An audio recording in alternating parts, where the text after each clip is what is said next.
હવે દ્વારકા નગરીમાં જ્યારે પધાર્યા એટલે એમને એક પત્ર રૂકમણીએ લખ્યો છે.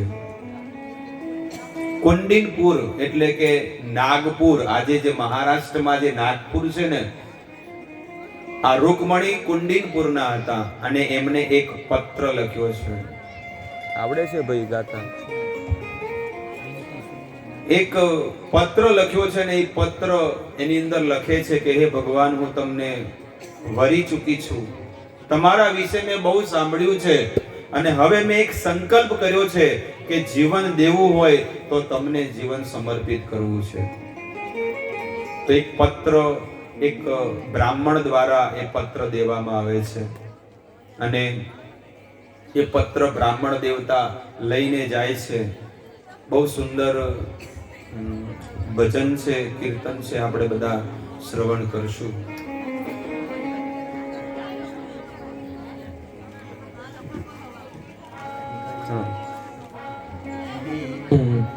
સુનિએ નાથ વિનતી સુનિએ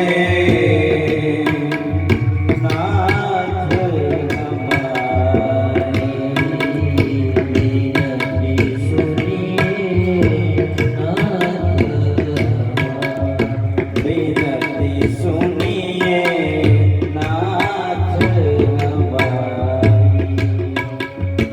દ્વારિકાધીશને પત્ર લખે છે કે મારી કઈક વિનંતી છે, જો તમે આ મારી વાતને સાંભળશો ને, મારી એક ઈચ્છા છે કે મારે તમારી સાથે વિવાહ કરવો છે. કારણ કે જ્યારે જ્યારે મારા મહેલમાં સાધુ સંતો આવ્યા છે ને, તો તમારા ગુણગાન મેં સાંભળ્યા છે, તો હવે મેં તમારું આ જીવન તમને સમર્પિત કરી દીધું છે. તમે મને લેવા આવો. જો એક ભક્ત ભગવાનને પ્રાર્થના કરે છે, જો આપણી ભક્તિ સાચી હશે ને, તો ભગવાન આપણને લેવા આવશે. એવી ભક્તિ કરો કે એ ભગવાન છે ને એ ભક્તને લેવા આવે. ઈકો ઓછો કરો, થોડો ઈચ્છો.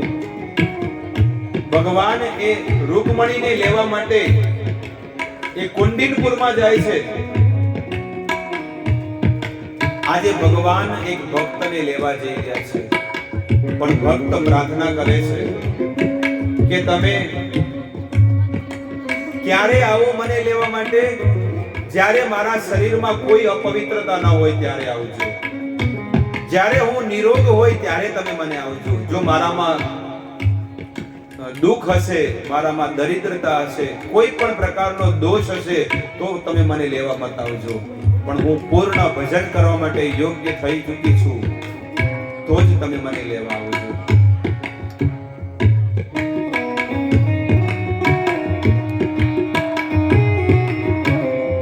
વિનતી સુનિએ નાથ હમારી, વિનતી સુનિએ નાથ હમારી, હૃદયેશ્વર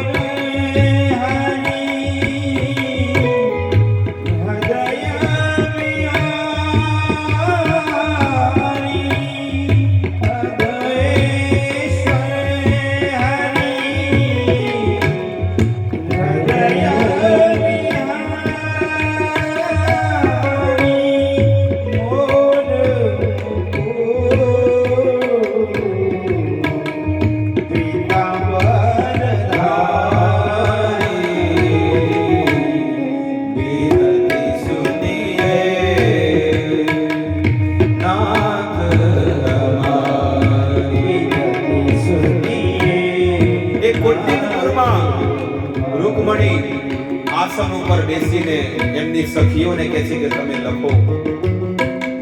એમની સખી પત્ર લખે છે ભગવાનને. એક પ્રેમ પત્ર છે, ભગવાનને પ્રેમ કરે છે ભક્ત. ભગવાનને પત્ર લખે છે કે તમે મને લેવા આવો. હું આ દિવસે ગિરજા દેવીના દર્શન કરવા જઈશ અને જ્યારે હું નીચે આવું ને તો તમે મારું અપહરણ કરીને લઈ જજો. વિનતી સુનીએ નાથ અમારી. વિનતી સુનીએ નાથ અમારી.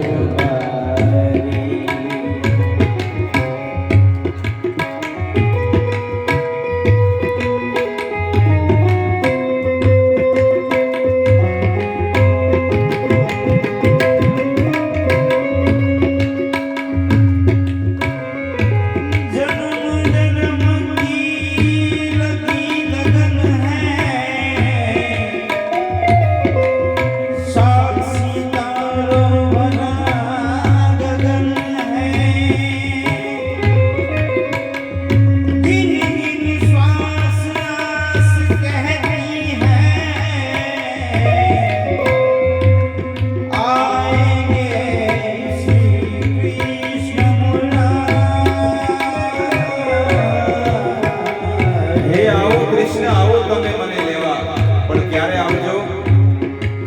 જ્યારે મારી પૂર્ણ ભક્તિ થઈ જાય ને તો જ તમે મને લેવા આવજો. હું શુદ્ધ હોય તો જ મને લેવા આવજો. મારામાં કોઈ બીજા વ્યક્તિ પ્રત્યે કોઈ પર પુરુષમાં પણ ખોટી દ્રષ્ટિ ન પડી હોય ને તો જ મને તમે લેવા આવજો. ત્યારે ભગવાન એ બ્રાહ્મણ દેવતા દ્વારકામાં એ પત્ર લઈને જાય છે અને ભગવાન એ પત્રને બ્રાહ્મણ દેવતાને કહે છે તમે ખોલો. ભગવાન કોઈનાથી છુપાવતા નથી, પણ ભગવાન એ પત્ર બ્રાહ્મણ દેવતાને કહે છે. એ પત્રમાં લખેલું કે જો કૃષ્ણ મારી ભક્તિ અધૂરી હશે ને તો તમે નહીં આવો, અને મારી ભક્તિ પૂર્ણ હશે ને તો તમે નિશ્ચિત આવશો. મને વિશ્વાસ છે અને કદાચ મારામાં કોઈ અવગુણ ને દોષ રહી ગયો હશે ને, અને કદાચ તમે નહીં આવો ને, જો તમારો જવાબ નહીં મળે તો હું સમજી જઈશ કે મારામાં કંઈક ખામી છે, મારે હજી જન્મ લેવા પડશે. પણ સાંભળી લેજો કૃષ્ણ, ભલે મારે કરોડો કરોડો વાર જન્મ લેવો પડે પણ તમારી સાથે જ હું વિવાહ કરીશ.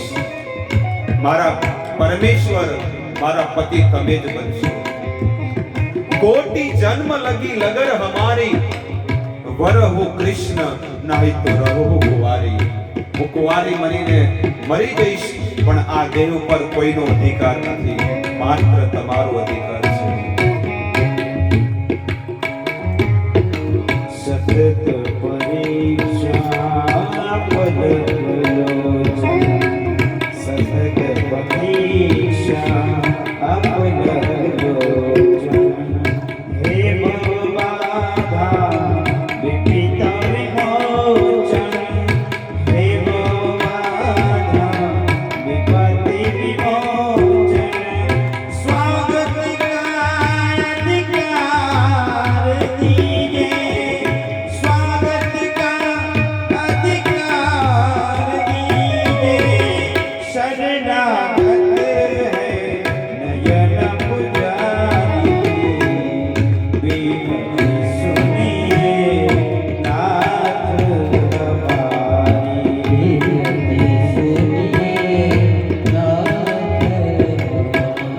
એ રૂકમણી રાહ જુએ છે કે પત્રમાં શું આવશે. કદાચ કૃષ્ણ જવાબ નહીં લખે તો, પણ વિશ્વાસ હતો. ભક્તો, જે ભક્તએ આખું જીવન ભજન કર્યું છે ને, એને વિશ્વાસ આવી જાય કે છેલ્લી ઘડીએ મારા પ્રભુ મને લેવા આવશે. રૂકમણી પણ કુંડીનપુરમાં બેઠા બેઠા વિચાર કરે છે કે હજી જવાબ નથી આવ્યો. ત્યારે ભગવાને રૂકમણીની પરીક્ષા લેવા માટે કીધું. એક શબ્દ પણ ન બોલ્યા, અને એ સમય આવી ગયો જ્યારે રૂકમણીના વિવાહ થવાના હતા શિશુપાલની સાથે.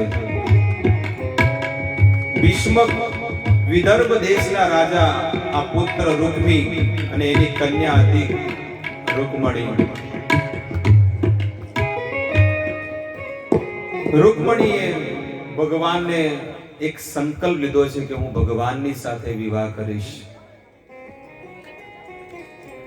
કૃષ્ણના વિવાહ થાય છે રૂકમણીની સાથે, પણ ભગવાન છે ને ભક્તની પરીક્ષા લે છે કે આ ભક્તનું મન શેમાં છે, સંસારમાં છે કે મારામાં છે, એ જોવે છે. રૂકમણી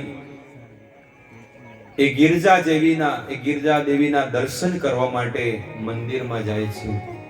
આવો આપણા પરંપરાથી જ આવો નિયમ છે કે જ્યારે આપણા વિવાહ થાય ને તો આપણા ગામના, આપણા ઘરના કુળદેવી હોય ને એના દર્શન કરવા લોકો જાય. તો ગિરજા દેવીનું જે મંદિર હતું એ મંદિરની સીડીઓ હતી, અને સીડી ચડીને એ દાદર એટલે કે સીડીઓ ચડીને રૂકમણીજી માતાના દર્શન કરે છે.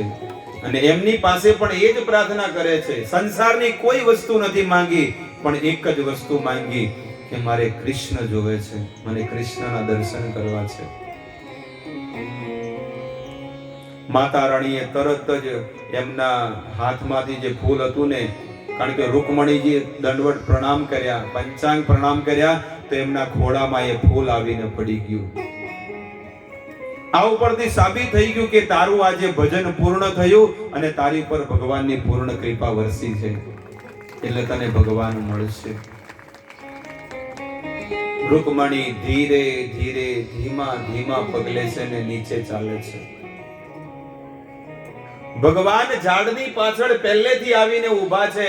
ભગવાન જોવે છે કે આનું મન શેમાં છે, શિશુપાલમાં છે કે મારામાં છે.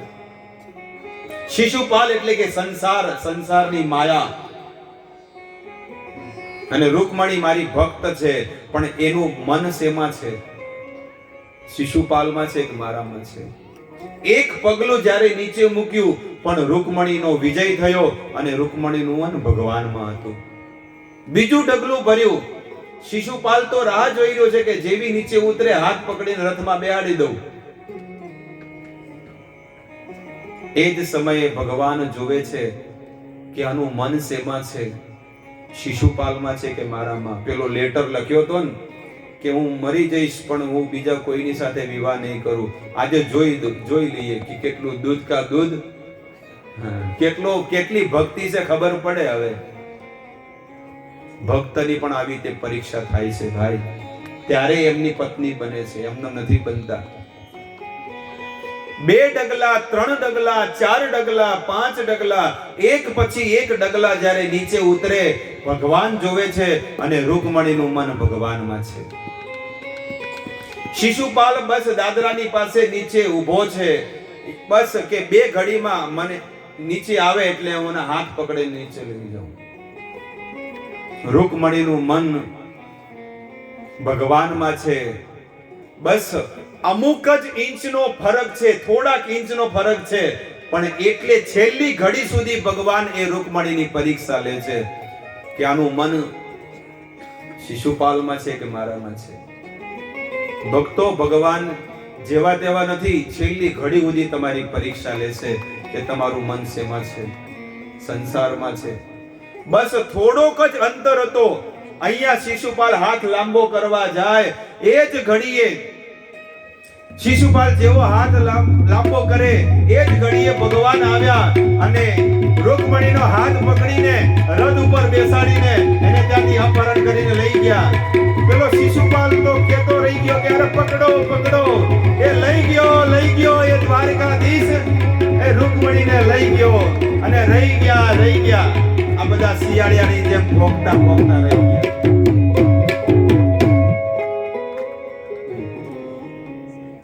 તો એ રૂકમણીને ભગવાન દ્વારકાધીશ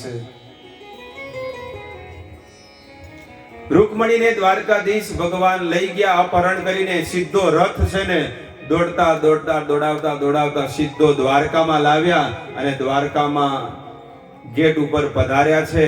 આવો આપણે પણ વાજતે ગાજતે એ ભગવાનના રૂકમણીને સ્વાગત કરીએ અને એમના વિવાહ થશે અને પછી બધા આનંદ લેશે એ વિવાહનો.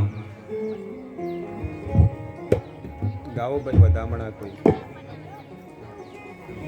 બધો માલ તૈયાર કરો જેવો હોય. ગાઓ, લગ્નના ગીત ગાવાના છે પણ હમણાં નહીં ગાઓ, ચાલો વાંધો નહીં, વધામણા.